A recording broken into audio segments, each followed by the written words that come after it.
السلام علیکم ورحمۃ اللہ وبرکاتہ۔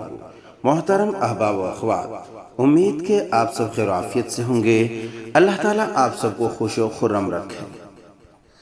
آج ہم ذکر کر رہے ہیں ایک عظیم المرتبت، بلند پایا کردار، پاکیزہ اخلاق خاتون، جن کی داستان حیات بڑی ہی دلچسپ اور سبق آموز ہے۔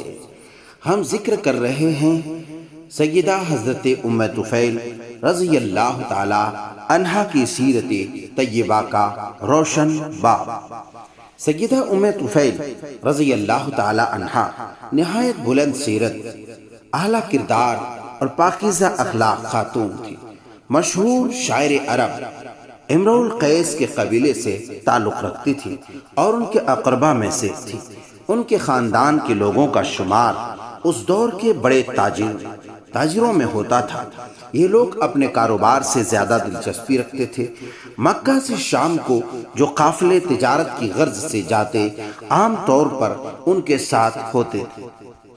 ایک مرتبہ اس خاندان کے ایک رکن جن کا نام عمیر تھا، ایک تجارتی قافلے کے ہمراہ جا رہے تھے کہ ان کا گزر ایک جنگل سے ہوا۔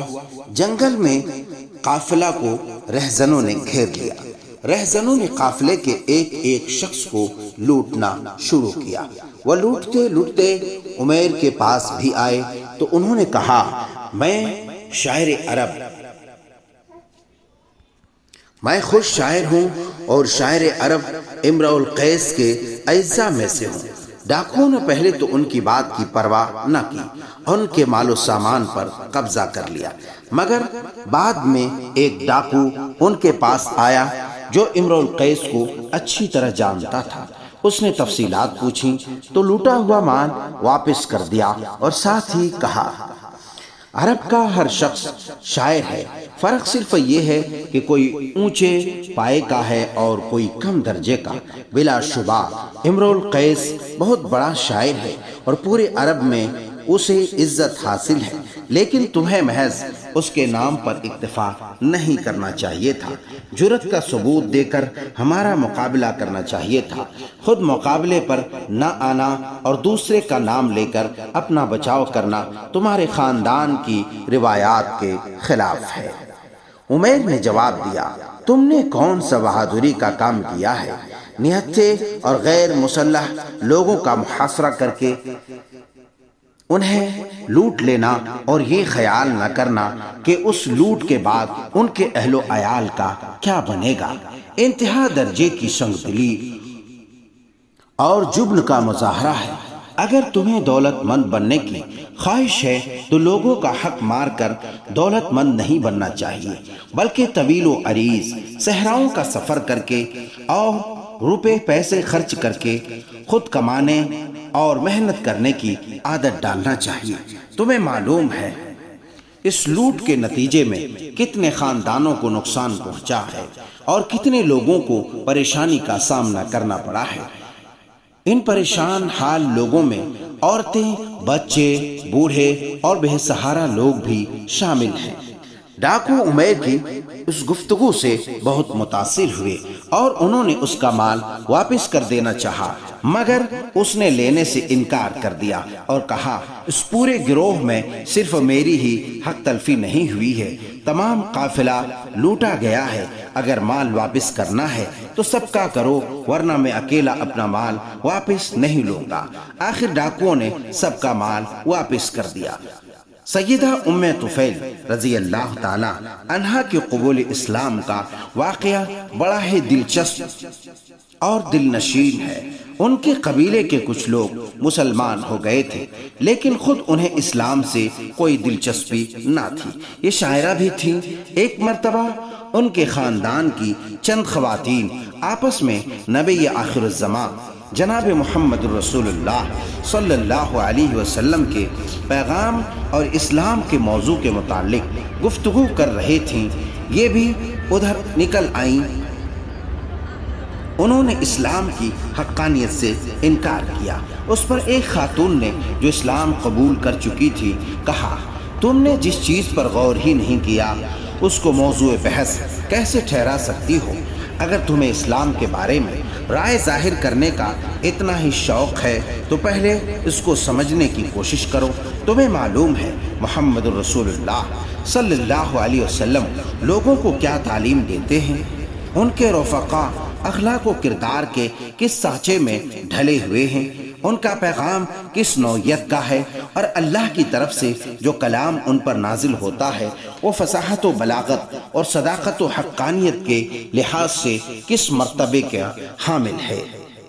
مجھے یقین ہے تم نے کبھی نہ ان باتوں پر غور کیا ہے اور نہ اسلام کو سمجھنے کی کوشش کی ہے۔ بلا سمجھے کسی چیز کے متعلق رائے ظاہر کرنا عقل مندوں کا شیوا نہیں۔ یہ بات واقعی اپنے اندر وزن رکھتی تھی اور اخلاص سے کہی گئی تھی۔ اس کا ام طفیل پر خاطر خواہ اثر ہوا اور انہوں نے اسی وقت اپنے ذہن کی دنیا میں تبدیلی پیدا کر لی، اندر ہی اندر اسلام کو سمجھنے کی کوشش کی اور رسول اللہ صلی اللہ علیہ وسلم کے احکام و ارشادات کے تمام پہلوؤں کو موضوع فکر ٹھہرایا۔ تاریخ و سیرت کی بعض کتابوں میں اس سلسلے کی تفصیلات درج ہیں۔ اس میں قابل ذکر بات یہ ہے کہ وہ کئی مہینے اسلام کو سمجھتی رہیں، سبحان اللہ، گویا کی ریسرچ کرتی رہیں۔ نبی آخر الزمان جناب محمد رسول اللہ صلی اللہ علیہ وسلم کی سرگرمیوں کو بھی گہری نظر سے دیکھتی رہیں اور قرآن کی آیات بالالتزام سنتی رہیں اور آخر مسلمان ہو گئیں۔ ان کے دل میں انقلاب برپا ہو گیا، دنیا کی کایا پلٹ چکی۔ ان کا نکاح خاندان ہی کے ایک شخص عمران بن عوف سے ہوا تھا۔ یہ شخص عام معاملات میں بہت اچھا تھا لیکن اسلام کی نعمت سے بہرہ مند نہ تھا۔ سیدہ حضرت ام طفیل رضی اللہ تعالی عنہا نے اسے اسلام قبول کرنے کی دعوت دی اور کئی دفعہ جھگڑے تک بات پہنچ گئی مگر یہ اسلام قبول کرنے پر آمادہ نہ ہوا، جس کا نتیجہ یہ نکلا کہ میاں بیوی میں تفریق ہو گئی۔ لیکن اس انقطاع و تفریق کے کچھ عرصے بعد عمران مسلمان ہو گئے اور بعض غزوات میں شرکت بھی کی۔ اس اثنا میں سیدہ ام طفیل رضی اللہ تعالی عنہا نے حضرت ابو کعب سے دوسرا نکاح کر لیا تھا۔ ان کے کئی بچے تھے جن میں ایک کا نام عمرو تھا۔ عمرو بڑے دلیر اور شجاع تھے۔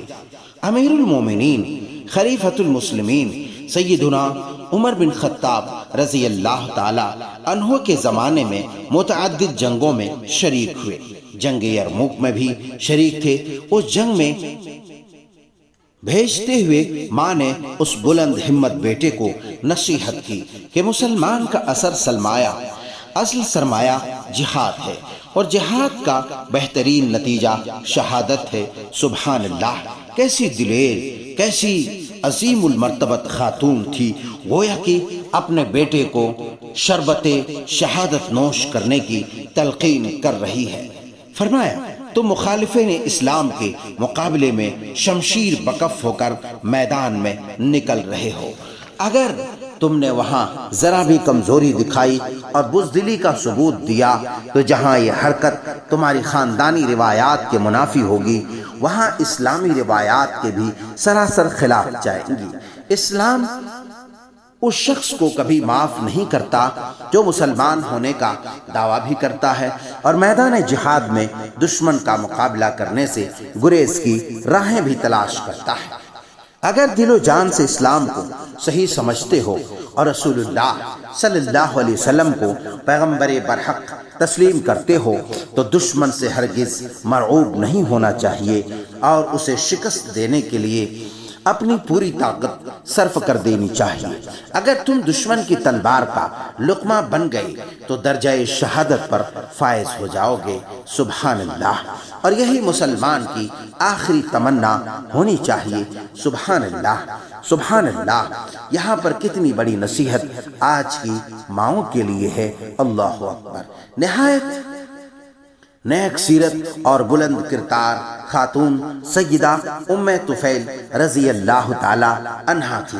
علامہ ابن عبد البر نے اپنی کتاب الاستیعاب میں لکھا ہے کہ حدیث رسول صلی اللہ علیہ وسلم کی راویہ بھی تھی اور ان سے کئی احادیث مروی ہیں۔